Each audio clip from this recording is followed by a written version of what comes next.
May 28, 1940. Reich Air Ministry, Berlin. Reichsmarschall Hermann Göring set down the intelligence report with undisguised contempt. The document detailed President Roosevelt's request to Congress for an unprecedented expansion of American aircraft production, a capacity to manufacture 50,000 planes annually. The Americans are desperate if they believe such propaganda will frighten us, Göring told his staff. They know nothing of war production. Let them try to convert their automobile factories. They will learn that building warplanes requires more than assembly lines. What Göring failed to grasp was that in Detroit, a Danish immigrant named William Knudsen was already proving him wrong. The former General Motors president, now working for $1 per year as Roosevelt's production chief, was orchestrating the most ambitious industrial transformation in human history. Within 4 years, American factories would produce not the impossible 50,000 aircraft Göring dismissed, but nearly 100,000 planes annually, while simultaneously supplying 2 theaters of war across opposite oceans. The proclamation that triggered German contempt came on May 16, 1940, as German panzers raced through France. Standing before Congress, Franklin Roosevelt declared, "I should like to see this nation geared up to the ability to turn out at least 50,000 planes a year." The reaction was skepticism, even among allies. In 1939, America had produced just 3,611 military aircraft. The Army Air Corps possessed 1,700 combat planes, many obsolete. Yet Roosevelt demanded a 14-fold increase in production. William Knudsen became the architect of this miracle. When asked who could achieve such impossible production, presidential advisor Bernard Baruch responded, "First, Bill Knudsen. Second, Bill Knudsen. Third, Bill Knudsen." Knudsen had abandoned his $300,000 salary to serve his adopted nation, bringing automotive mass production principles to aircraft manufacturing. The transformation began immediately. By December 1941, American factories were producing 2,000 military aircraft monthly, a 20-fold increase from 2 years earlier. The Ford Motor Company announced plans for a massive bomber plant at Willow Run, Michigan. Boeing expanded its Seattle facilities. Douglas Aircraft hired thousands of workers. The arsenal of democracy was awakening. The Nazi leadership's dismissal of American capabilities stemmed from both racial prejudice and willful blindness. General Friedrich von Beuticke, Wehrmacht military attaché in Washington from 1933 to 1941, sent accurate reports describing American industrial mobilization. His December 1940 cable warned, "American war production will reach unimaginable heights." Berlin dismissed these warnings as defeatist exaggeration. When Beuticke met Hitler in February 1939 to discuss American potential, the Führer ranted about American racial degeneracy rather than listening to intelligence assessments. Hitler proclaimed Americans half Judaized, half negrified, and incapable of sustained warfare. This ideological blindness would prove fatal. The prejudice permeated all levels. Luftwaffe intelligence dismissed reports of women entering aircraft factories as signs of American desperation. They couldn't conceive that democratic mobilization might exceed totalitarian command. When reports arrived of factories running 3 shifts, German analysts assumed exaggeration. The Nazi worldview simply couldn't accommodate American reality. Ford's Willow Run plant embodied American ambition. Constructed on farmland beginning April 18, 1941, it became the world's largest factory under one roof. 3.5 million square feet, with an assembly line stretching 1 mile. Charles Sorensen, Ford's production chief, promised to build 1 B-24 Liberator bomber per hour, when other factories managed 1 per day. Initial results were catastrophic. The first bomber, completed September 1942, required complete rebuilding. Quality control failures reached 50%. By February 1943, Willow Run produced just 56 bombers monthly against promises of hundreds. Critics dubbed it, "Will it run?" But Ford engineers persevered, breaking the B-24's 488,193 parts into manageable sub-assemblies. They developed hydraulic riveting tools, prefabricated wiring harnesses, and moving assembly lines. They accommodated 578 design changes in 1943 alone while maintaining production. By September 1943, monthly production reached 148 bombers. By December, 365. The breakthrough came in April 1944, when Willow Run produced 428 billions 24s, one every 63 minutes, 24 hours daily. This single factory was outproducing the entire German aviation industry.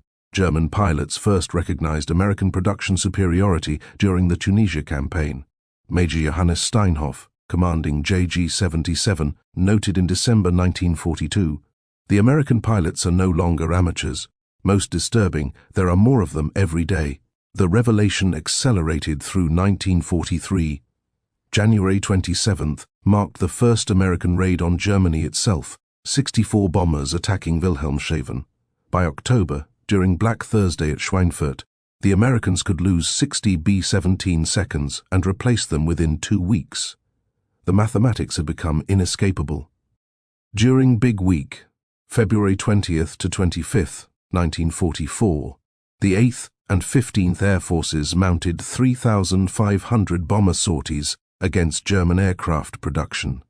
The Luftwaffe lost between 262 and 355 fighters, but more critically, approximately 100 irreplaceable veteran pilots. General Adolf Galland reported to Göring that Germany was losing 1,200 fighters monthly while producing 1,000. America was producing 2,500 fighters monthly while losing 400. Major Heinz Bahr, one of Germany's top aces with 220 victories, described a January 1944 mission over Brunswick. The bomber stream stretched from horizon to horizon, at least 700 flying fortresses and liberators. We were 8 fighters against hundreds. It was hopeless. By 1944, American aircraft production reached staggering proportions.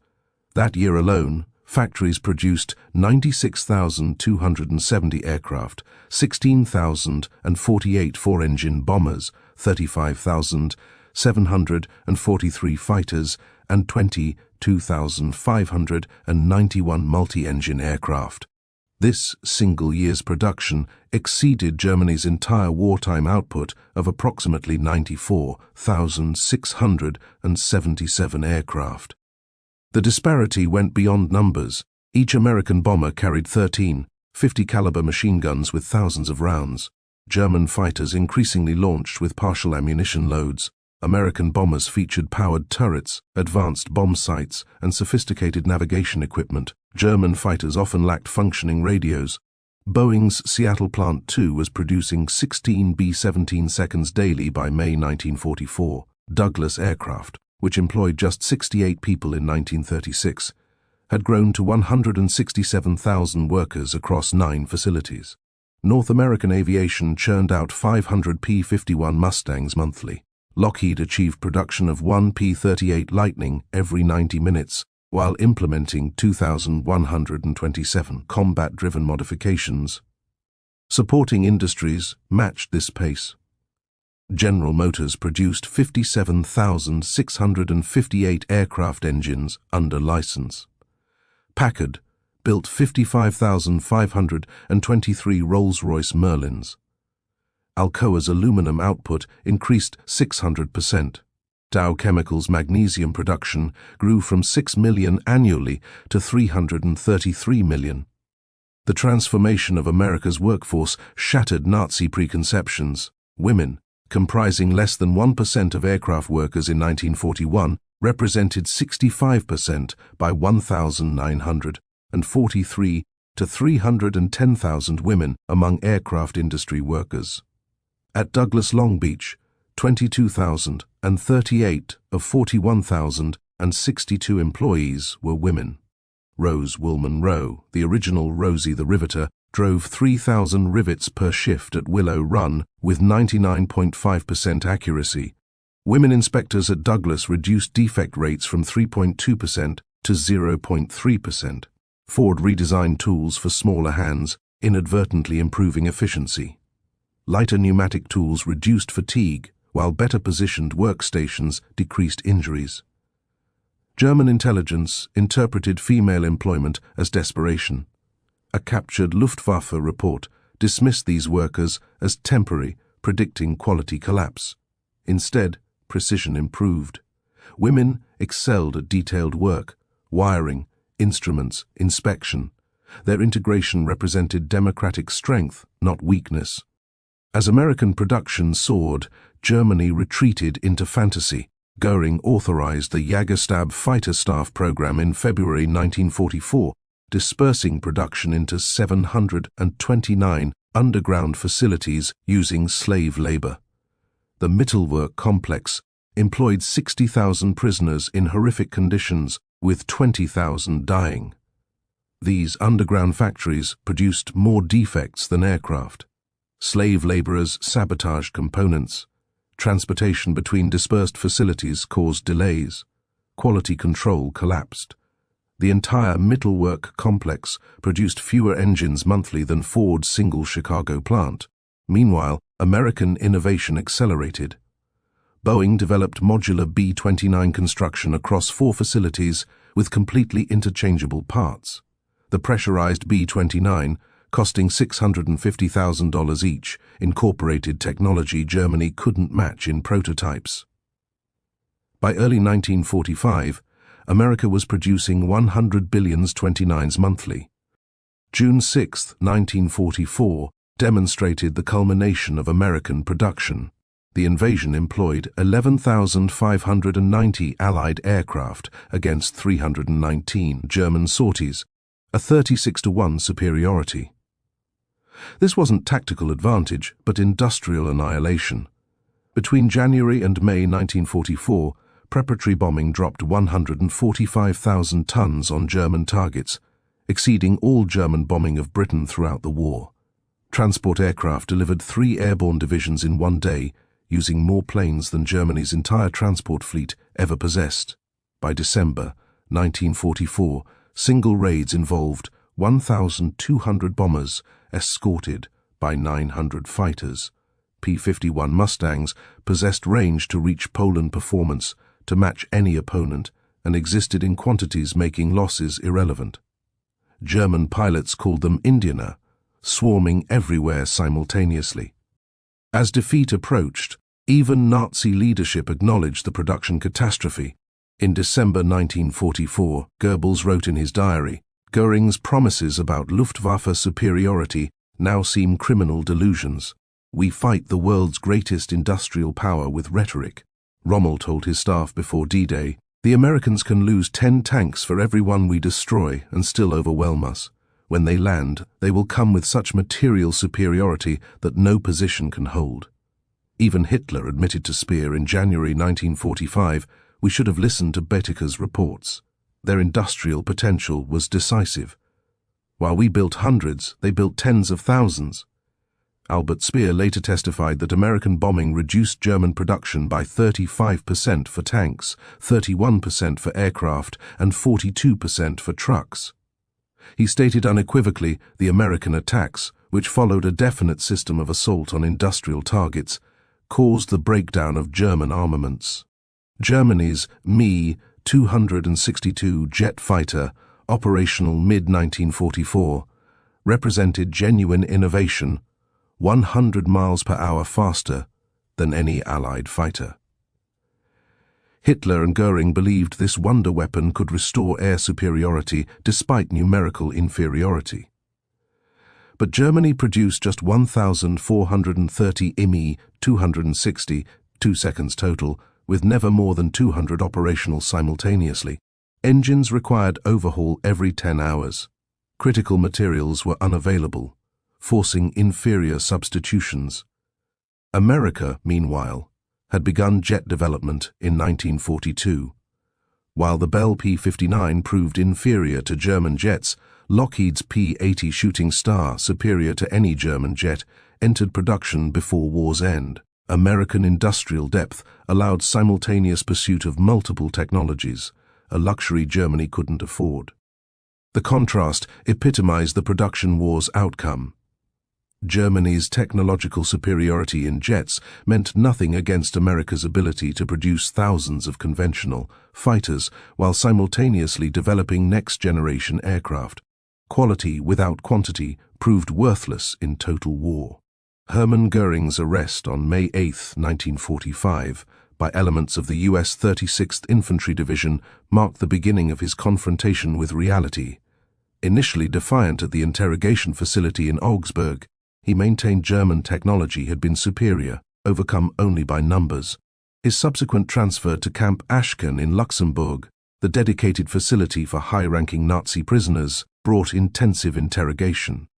In July 1945, Major Kenneth Heckler conducted extensive interviews, documenting Göring's evolving recognition of American industrial superiority. "I knew American industrial potential was great," Göring admitted to Heckler. "But the execution exceeded my worst fears. That single factory at Willow Run produced more aircraft than our entire bomber force at peak. It was incomprehensible." He expressed particular astonishment at American logistics. "Your ability to supply forces across 2 oceans while maintaining domestic production. This was beyond our conception. We couldn't adequately supply forces 500 miles from Germany. You supplied armies 5,000 miles from America." During his trial at Nuremberg, prosecutors presented Göring with overwhelming evidence of American production superiority. Charts showed America producing more aircraft monthly by 1944 than Germany managed annually. Films of Willow Run's assembly lines played while prosecutors listed German cities destroyed by bombers from that single factory. Göring's March 14, 1946 testimony revealed his struggle to comprehend the scale. "I believed the economic and technical potential of the United States to be unusually great, particularly the Air Force, but I never imagined they could increase aircraft production 100-fold in 4 years. Such growth seemed physically impossible." Prison psychologist G.M. Gilbert documented Göring's obsession with production statistics. He repeatedly calculated ratios, comparing single American factories to entire German production. He seemed particularly fixated on Willow Run, calling it that damned factory that broke our backs. When shown that America had produced 812,615 aircraft engines versus Germany's 241,675, Göring simply stared. Was undeniable. The transformation's scope remains staggering even today. From 3,611 military aircraft in 1940, America produced 295,959 by war's end, 97,810 bombers, 99,465 fighters, 98,684 others. This represented not just quantity, but systemic superiority in every aspect of production. 2 million Americans worked in aircraft production at peak, including unprecedented diversity: women, African Americans, Mexican Americans, Native Americans, disabled workers, teenagers, and elderly citizens. This democratic mobilization achieved what totalitarian command could not: voluntary cooperation that exceeded forced labor's output by every metric. The workforce that entered factories in 1941, knowing nothing about aircraft, emerged in 1945 as the world's most skilled aviation workers. They didn't just build planes, they revolutionized manufacturing itself. Statistical quality control developed for bomber production became standard industrial practice worldwide. Automation principles pioneered at Willow Run transformed global manufacturing. The engineers who designed bomber assembly lines would design the Saturn V rocket. The women who riveted B-24 seconds would raise children who walked on the moon. The production miracle didn't end with victory. It launched the American century. The financial dimensions defied economic orthodoxy. Aircraft production consumed $45 billion in 1940s dollars, equivalent to $800 billion today. The B-29 program alone cost more than the Manhattan Project.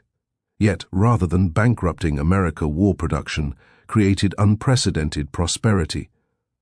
Unemployment, which had plagued the Depression decade, vanished completely. Personal income doubled between 1940 and 1945. War bond sales by workers themselves financed much of the expansion. Willow Run workers alone purchased $45 million in bonds, funding their own factories' operations. Germany, conversely, consumed 40% of its entire industrial capacity for aircraft production by 1944, yet produced less than half American output. Slave labor, increasingly relied upon, proved catastrophically counterproductive. Sabotage was endemic. Quality collapsed. Productivity per German worker actually declined after 1943, while American productivity increased 300%. The production infrastructure built for war became the foundation for post-war prosperity. Aluminum smelters built for bombers produced materials for suburban housing. Chemical plants that made aviation fuel created plastics for consumer goods. Machine tool factories that equipped aircraft plants tooled up American industry for global dominance. Beyond raw production lay organizational excellence. The War Production Board coordinated 184,000 companies seamlessly. IBM punch-card machines tracked millions of components across thousands of suppliers. MIT's Radiation Laboratory, employing 4,000 scientists, developed navigation systems that gave American bombers all-weather capability. When combat revealed B-17 vulnerability to frontal attacks, Boeing added chin turrets within 60 days. When Pacific operations required extended range, Consolidated modified B-24 seconds without stopping production. German modifications took months or years. American improvements took weeks. This adaptability proved as decisive as production volume. American aircraft evolved continuously based on global combat experience. Information flowed from Pacific battles to Atlantic production lines within days. German aircraft, produced in isolated underground facilities by slave labor, remained static while American designs improved weekly. The feedback loop between combat and production achieved unprecedented efficiency. Pilots' observations reached engineers immediately. Engineers' solutions reached assembly lines within days. Assembly line workers' suggestions reached designers directly. This democratic flow of information proved superior to German hierarchical command. On October 15, 1946, hours before his scheduled execution, Hermann Göring wrote his final letter. In it, he made his most complete admission of the production war's significance. The Americans won through industrial power, not military prowess. We were not defeated by better soldiers, but by better factories. The nation we dismissed as capable only of building consumer goods buried the Wehrmacht under aluminum and steel. His last recorded statement to Gilbert was equally revealing. We declared war on an industrial giant while it slept. When it awoke, we were doomed.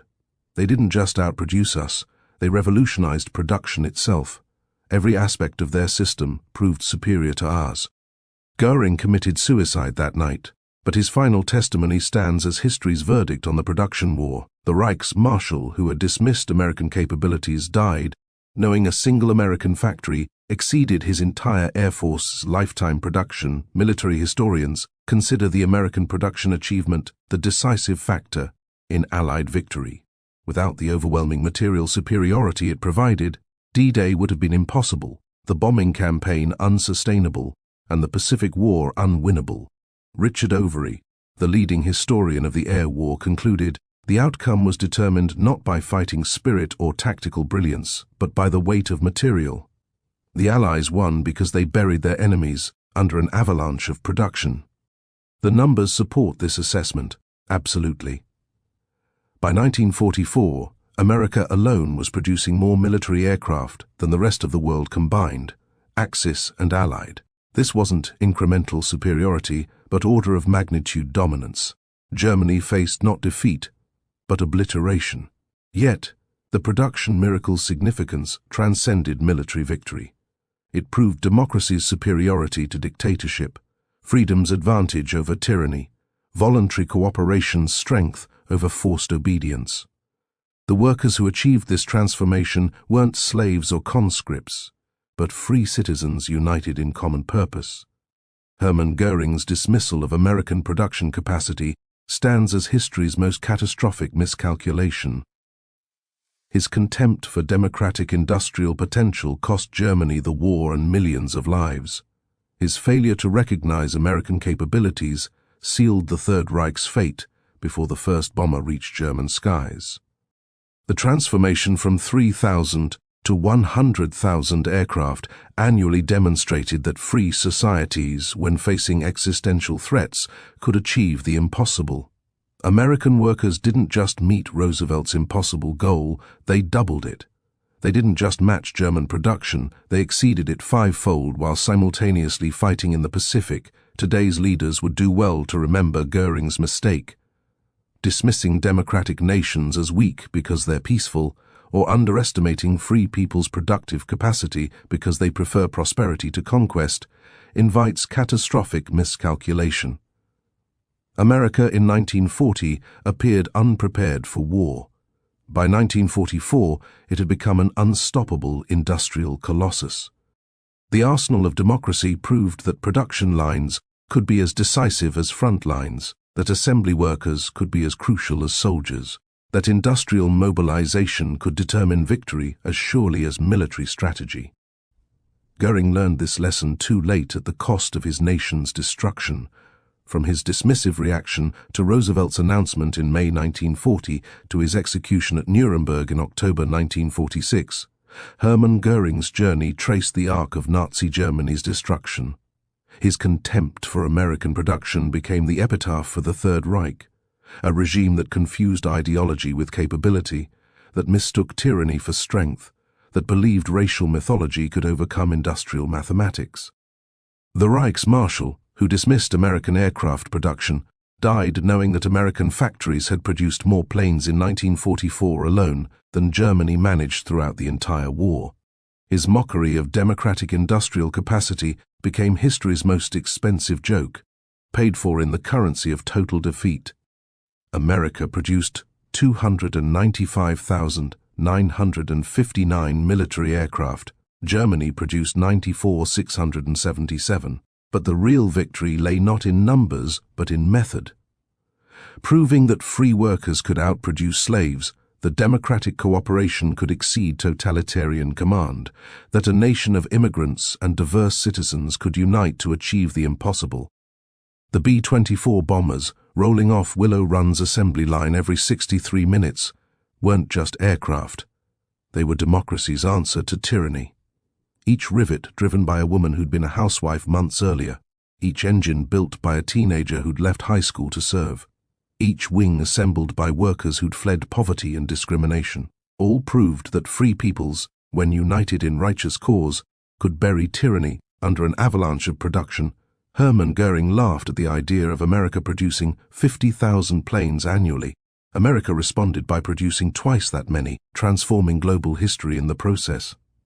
His laughter echoed through history as the sound of catastrophic miscalculation, the fatal dismissal of democracy's arsenal by a man who understood neither democracy nor production. In the end, both buried him and everything he represented under 300,000 aircraft that turned his contempt into history's most complete defeat.